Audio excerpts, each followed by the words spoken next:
So we get the reveal of a new upcoming game this week, which is always exciting. This one's called Blight Survival. It is a medieval cooperative action horror roguelite set in an alternate 14th century. In this game, we play as a knight fighting back this blight, which is pretty much amounts to a zombie infection. And the game's main loop has us moving through these areas, collecting loot, progressing at your account as there are roguelite elements, and then the combat, which is said to be a hybrid of Dark Souls and Mordhau. This information coming straight from the developer, who, by the way, as of this showcase, is a team of 2 people who are making this game. It's pretty crazy. There's been a fair bit of hype drummed up around this big reveal, and watching it myself, I thought, yeah, this looks pretty cool, and wanted to dive in to figure out what we knew about the game. So what do we know so far about Blight Survival? Well, heading on over to the Steam page, they describe this game as a 4-player co-op action horror roguelite, where you and your kin are tasked with putting an end to the blight. There's a few bullet points. They say you'll fight with up to 3 friends, so we've got 4-player co-op, taking on both men and monsters with this dynamic action combat. There will be a large selection of weapons. These include melee and range from what we've seen, as well as armor to collect, all of which can be customized to fit different play styles. We'll collect a variety of other loot, consumables, and resources, but they say here, you must remember that what has been found can once again be lost. I believe this is touching on the game's permadeath system. And then finally, it says we will explore this war-ravaged land. It has a huge map filled with secrets and plenty of coin to be found. So as is generally the case with Steam descriptions, kind of vague stuff, a little bit like flowery language as they talk about the game. But we got a lot more information about this title, not only from that gameplay reveal trailer, but much of this actually comes from a fairly detailed blog post that the developer put out, touched on how the game is structured and laid out, saying, at its core, it is a simple gameplay loop. Get in and get out. However, each playthrough will be different than the last, as we're developing semi-procedural elements affecting the weather, choke points, spawn points, patrol patterns, time of day, time of year, and so on. You are free to pick and choose whatever route you fancy, as the game doesn't have a linear design and you can roam freely. To further this, deadly fungi spores gradually move around the map, effectively turning it into an ever-changing living maze, thereby forcing you to adapt to the circumstances. So what's really interesting and kind of laid out clearly here is that they are going to have like one set map, interconnected, kind of spiderwebby, like I mentioned, with all the different paths and ways to go in and out of areas, but it will be ever changing because of their semi-procedural elements, but also because of this spreading spores that are going around the map. And this is going to change the paths that you want to take from one playthrough through the next. And yeah, you're moving in and trying to survive and collect loot.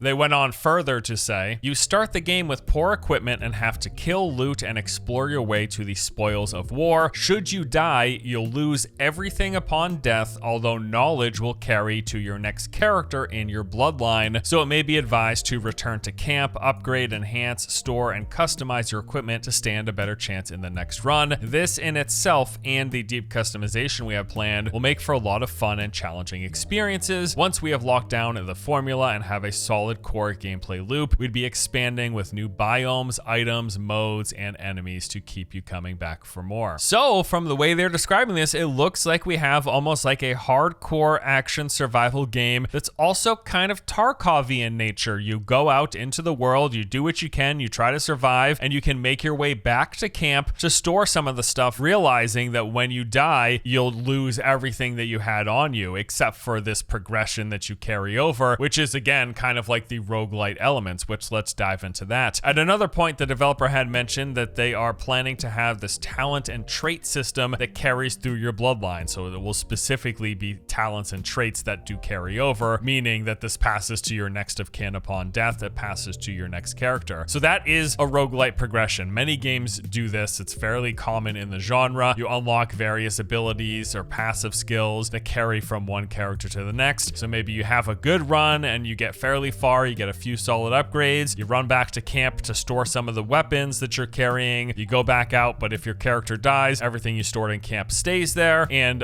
you carry over, again, that progression, that trait system through the bloodlines. And different roguelites will handle this sort of progression, what you keep and what you lose in different ways, but it's a fairly interesting way that they're describing of doing this, where you have the opportunity to keep some of what you've collected on a run outside of that bloodline trait system that carries over. And so yeah, there's a lot of looting that takes place in this game. We saw a bit of this in the trailer. We saw the player looting things off of bodies. We saw them pick up a skull cap, resources like light leather and steel ingots, as well as salt mineral, and these had different rarities to them as well. There was like common, uncommon, and rare. We also saw the player just straight up open a loot chest. This had a sword inside. It was of an uncommon rarity. It had stat meters for different things. There was attack, handling, speed, and block, and also will look to be 2 unidentified enhancement slots, which presumably you would identify and get some bonus perks from them. But there was even more than looting bodies and opening chests. We also saw the player pick up a bow off of the ground, which was then immediately equipped, and they used it before swapping with a radial menu back to another weapon. Now let's talk a little bit about the combat in this game. The developer has actually specifically described this game's combat as a hybrid of Dark Souls and Mordhau. Now we got a glimpse of combat from this trailer. The Dark Souls reference is easy to figure out from what they've shown. It's also just so happens to be what people basically say when referencing just like modern day third-person action combat, you know, light and heavy attacks, a stamina bar, attack chain combos, dodging and blocking, all of that standard stuff. But it's the Mordhau reference that's quite a bit surprising to me, mainly because Mordhau is a game with crazy levels of depth. I mean, here is a list of just some of the melee combat system things that you can do in Mordhau. They've got flinching, where your attacks are canceled if they are hit mid-animation. There's attack manipulation, where during any attack you can alter its trajectory, the way it's going. There are reverses and spins. You know, most melee combat games will have a parry system. Mordhau also has riposte, where you can counter immediately after a parry. There are feints, where you can cancel any attack early in its animation. There is chambering, where if you attack in the same direction of an opponent's attack, you will deflect theirs and then counter with yours. There are morph attacks, where you can change the attack type mid-animation. They've got kicks. There are clashes, where identical attacks will counter and deflect off of each other. There's even a disarm system, where if you're at low stamina, you can drop your weapon. I mean, it's absolutely crazy. Now, it's very hard to tell just from this initial trailer and what we've seen from this game's development, but I would be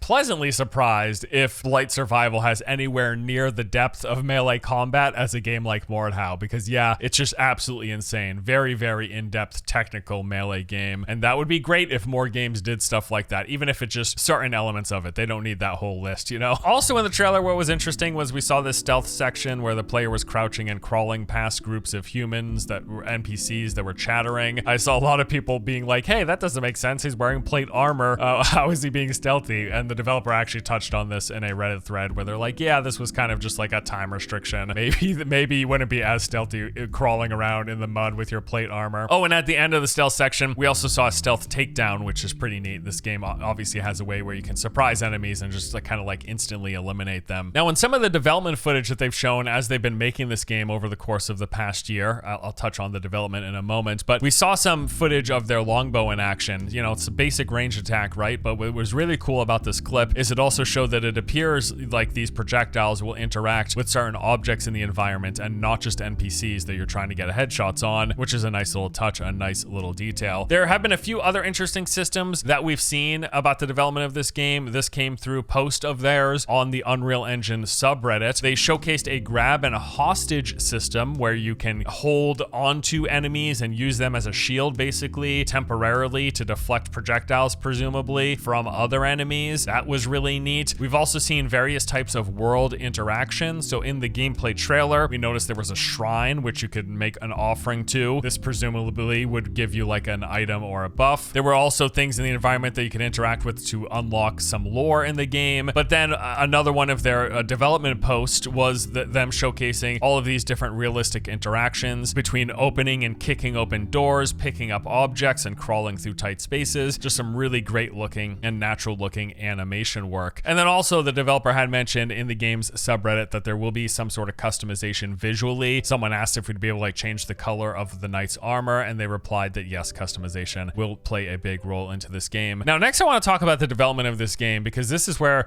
things actually get quite interesting. This game is being made by Haynear Studio, a development team, as I mentioned earlier, of 2 people who have made what we've seen so far. Now, in that fairly lengthy blog post where they described what this game is, they also touched a bit on the history of its development. Now, from that and some threads on Reddit, we learned that the game has been in development for roughly 1 year. Both members of the studio have been working on it in their spare time. One of them works in the industry as a gameplay and technical animator. The other one works as an animation director, and their hope now is to move on to make this like a full-time gig and add more people to the team. Now, if you're wondering, how is it possible for 2 people to make what we've seen so far? Because yeah, this thing looks really good. Well, again, they both have extensive experience in the industry. They both currently work in the industry and are just doing this as part-time. But the other answer, simply put, is just Unreal Engine 5 is amazing. When discussing the decision to use this engine, the developer said, UE5 looks amazing right out the box, and once you start tuning the knobs, you can fairly easily obtain impressive next-gen graphics. Now that we're aiming for the best quality possible, it was a no-brainer to opt for Unreal Engine. We also get to take advantage of all of their amazing assets, such as various libraries. As an indie developer, our budget is limited, so getting free access to high-quality assets is a huge win. Unreal Engine also only takes a 5% royalty once you earn more than $1 million USD, which is also a very attractive benefit. So yes, Unreal Engine has just made it very easy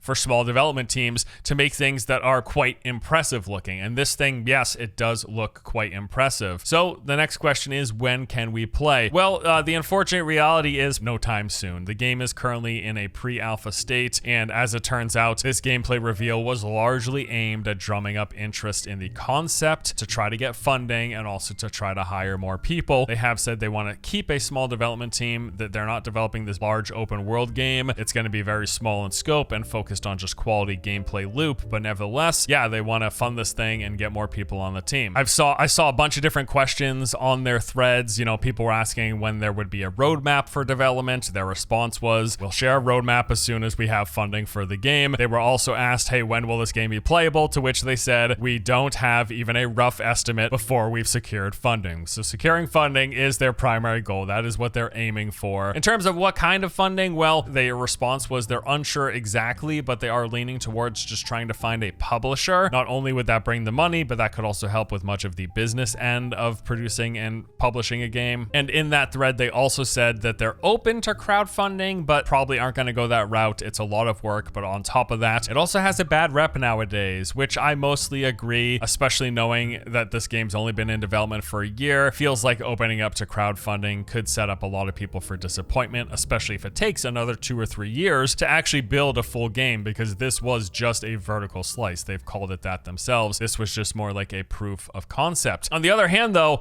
that reveal trailer on IGN has already over 2 million views, and it's only been up for like 4 days. So even if it is just a vertical slice, clearly there's a lot of interest in that vertical slice. All in all, I think this game looks and sounds very cool, but it's also clearly very far off of release. I would not expect to get to play this even next year, maybe in 2024, but 2023 seems highly unlikely. But that said, I am happy to see a new interesting looking game. That is one of my favorite aspects of this hobby. There's just always something cool and new to look forward to be excited about and interested in. And don't let people tell you can't be excited about games. Blind hype is one thing, but if you're not excited about games, it's our hobby. This is our leisure hobby. It is like the pinnacle of human hobbies that have ever existed in all of time. So yeah, we should be able to indulge and enjoy it, because what is it if not something to be indulged and enjoy?